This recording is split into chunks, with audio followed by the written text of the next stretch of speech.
All right, well, welcome to Atheism versus Logic. I hope you're having a good day. And I want to talk to you about signal peptides. These are chains of, I think, like 15 to 30 amino acids that are connected to some proteins that tells the cell where to place them, either inside the cell or outside of the cell.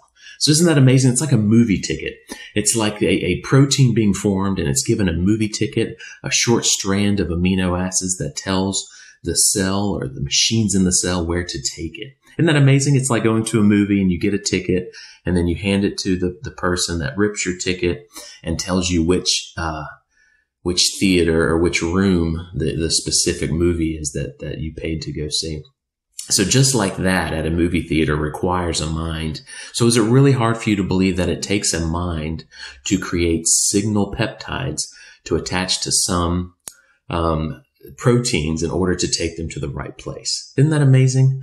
So what you see in life is you see a lot of information, functional information, specific functional sequences. We've talked about that in genes and proteins.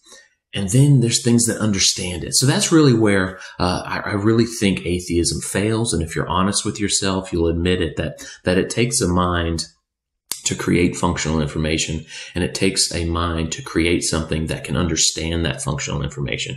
Because if there was just signal peptides and nothing understood it, well, it wouldn't matter, right? So again, you've got to have a lot of simultaneous evolution at the same time, right? Like I've talked about, you've got to have genes and proteins, and they both have to come about at the same time. Well, same with these signal peptides. And the machines that read it to take that protein to the right place, they both have to understand each other, right? They both have to be speaking the same language, right? If I took an English movie ticket and I went to China and or any other place that doesn't speak English, and any other theater isn't going to understand it. But if I took an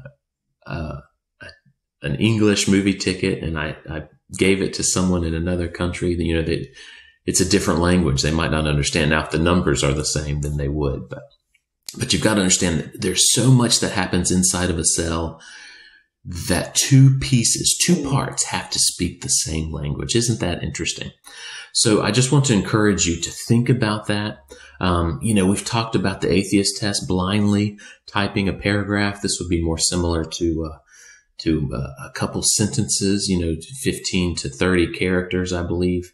But that's what we see throughout life. I think atheists are just looking at the big picture, and they're looking back, and they need to really look at what's happening in the microscopic level, because that's where atheism fails. I haven't seen an atheist versus creationist debate where it's all on this microscopic playing field. And I think that's what needs to happen. I feel very confident that I could make an atheist feel silly in a debate by talking about these things. If I was debating an atheist and then I showed a video of the, this and of the, oh gosh, I just forgot the name, the microtubules and the motor proteins. If the audience sees that and then I point to it and I direct this question toward the atheist and say, now you believe nature was able to make those and put them to use? Come on. Number one, nature couldn't even produce a functional microtubule, right? It is amazing machine. It is amazing structure that has a purpose and that can dissolve and reappear somewhere else and have a purpose. And then the motor proteins have a purpose. It's just amazing. So, you guys have to start being honest with yourself. So again, back to the atheist test, we're talking about blindly pecking to get things in specific sequences. You're going to have to do that thousands and thousands of times. Nature would have had to accidentally get functional sequences necessary for all these functional proteins, and then all these little things like these signals, and it has to understand it, right? There's functional information, then there's something reading functional information, right?